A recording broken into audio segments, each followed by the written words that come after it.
Hello and welcome to another episode of Industry Celebrities. My name is Kimberly D. Scott. Industry Celebrities is a podcast where my friends in all sorts of industries are kind enough to be my guests and assist me in honing my interview skills. They let me ask them questions about their industry, which makes them a celebrity to me. And if you want to share any of your knowledge on your industry, please just email me, Kimberly at marketingdoer.com, and we can have you on Industry Celebrities Podcast. So without further ado, today I'm going to introduce my guest who I've been friends with, and we once nicknamed Vendor Elitist.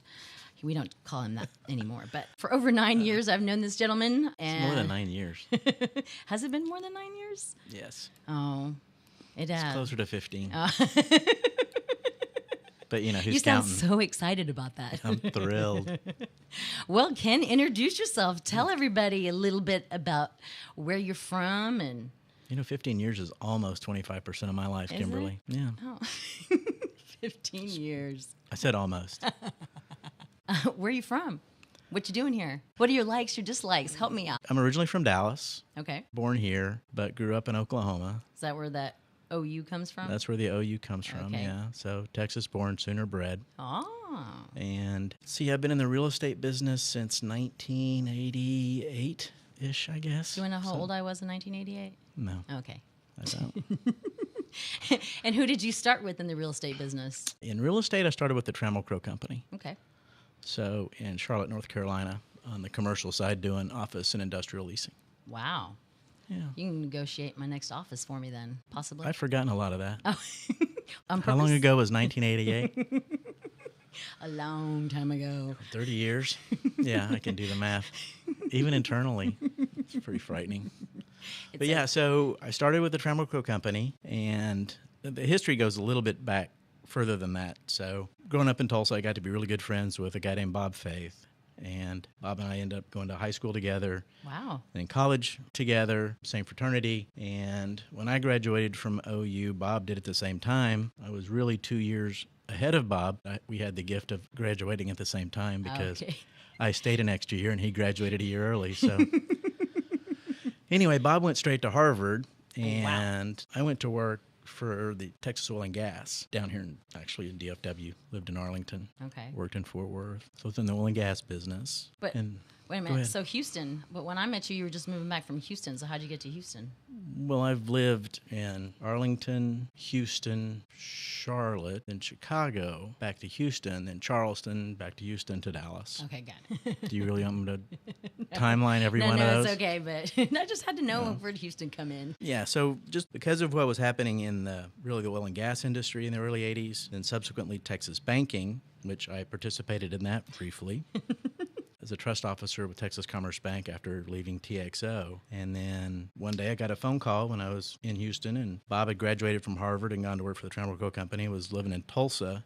He was transferring to Charlotte, North Carolina, and asked me if I wanted to come out and work with them at the Trammell Crow office there. And so I had just gotten married, and we didn't really have a whole lot of obligations behind us, so Sheila and I moved to Charlotte. And so that's how I started with the Trammell Crow Company. And then now Mr. Bob Faith is still head of Greystar, correct? The grand poobah of Okay. Greystar Real Estate Partners, I guess So is what it is now. You briefly worked for them for how long? Briefly for 15 years. So, I knew it wasn't briefly, but I just yeah. thought I'd throw it in there. Yeah, so Because that's when I met you. You were with Greystar. that's really when I started working with Bob. And then Bob ultimately started a company called Starwood Capital Partners with Barry Sternlicht and moved to Chicago. And I joined them there a year later. And it was just really kind of an opportunistic opportunity. They had developed a company that was really capitalized to go out and invest in multifamily properties. During the time the RTC was spinning out pools of assets after the SNL debacle back from the early 80s and early 90s. So just started buying portfolios of assets, multifamily across the country. So tell me where you're at now, though. That's what I was trying to lead up Okay. to. Well, Where are you at now? I'm the association executive with the Apartment Association of Greater Dallas, AAGD. AGD. Yeah, we love him. We do. It's Yeah. a great organization and great member group, both owner managers and product service partners. I think we're the second largest apartment association in the country. So Keeping strong. keeping strong, doing great. The market's wonderful here. It sure is. It seems to always do well, even in bad times. I do remember you telling me a few stories, which I won't go into, but you were one of the persons I asked, what is a cap rate? And why do people, how come things happen here in DFW that don't happen in other cities? The volatility of the market? There we go. That's the word. Yeah, so... You don't have to get too far into it, but I love that word when you explained it. Well, it used to be, there's just a lot of speculative building, and it's because the financing environment was really beneficial to real estate developers. So there was a lot of speculative buildings, so you would build apartments and hopefully you could fill them up. There was no research? Well, obviously there was research. There was some intelligence around it, but sometimes financing opportunities outweighed the reality of the marketplace. And everybody else thinks they can build a better mousetrap, and there's a lot of smart people here. So we had a history of tending to overbuild. What's interesting, over the past 5 to 7 years, is ours is truly been a job-driven development story. And the business environment in Texas is so positive. DFW has so many benefits to it from a relocation standpoint that it's just really benefited our industry. So you take those market dynamics and add to it this generational change with the millennials and baby boomers that are starting to downsize. It's just been a double down effect for the positivity of the multifamily business. And we like that. We do. Yeah, especially as a renter. And if you're in the multifamily biz, like we both are. I don't know if it's great for a renter from a pricing perspective, but... Well, there's lots of options in all shapes and sizes. And I mean, maybe not for the A+, but you could still get a nice B community that's been rehabbed, because they're all trying to compete against each other in a market, in a, area of town that, you may not be able to afford the A+, but you can get something that's true. I mean, so from the renter side, I can say there's lots of options. And there are choices. It's just absolutely. a pricing, it's a seller's market right now. So, Yeah. So buyers are really challenged. And as it impacts our multifamily business and just the region, we've run into an affordability challenge. Sure. Although from a national level, DFW's probably got national level pricing, not at a huge premium to, say, New York or one of the coastal cities, but relatively, because we've kept wages relatively soft, it's had an impact on affordability for a lot of people that live here. Yeah. Well, thank you for giving us that background, history, and education all in one. Okay, so the one standing question that I've been asking everyone is, what would you tell your younger self? I think you really need to think about the long-term implications of certain impulsive decisions you might make.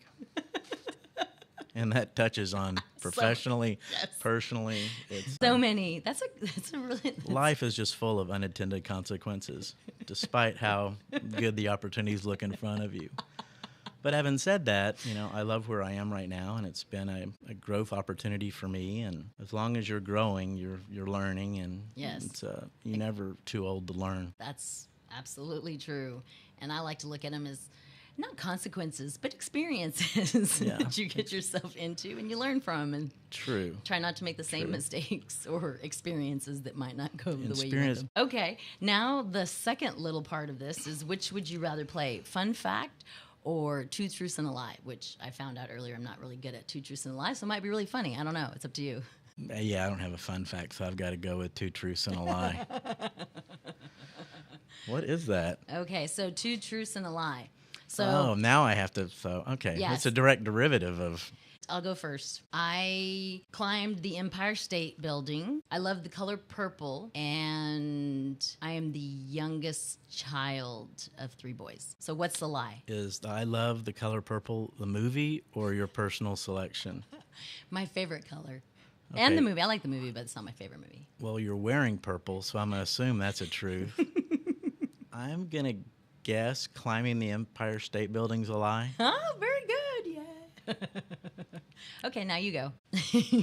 Where's the Jeopardy music? I've been married 3 times.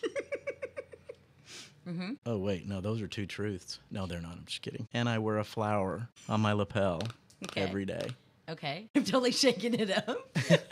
But you do wear a flower, maybe not every day, on your lapel. I do quite a bit. So the first one was a lie. You just did 1 lie and 1 truth. So I messed it up. But well, no, okay. I am the 4th Joel Kinsey Oldham, too. Oh, you didn't say that out loud, though. I thought you were just reading. Oh, I thought I did. Thank you. I didn't. Oh, Thank okay. you. All right. Okay. Bingo.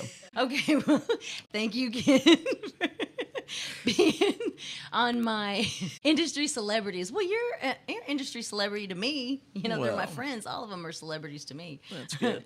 So Well, for the few I listeners, can't wait to compare this to Wilder's. Oh, So. okay. You heard that, Mr. Scott Wilder, who I'm still waiting to hear back from. Okay, so subscribe to my YouTube channel so I can get my own URL, Kimberly D. Scott. Follow me on Facebook, Insta, Twitter, iTunes, and LinkedIn to hear more episodes. And until next week, stay positive. Thank you, Kimberly. Thank you, Ken.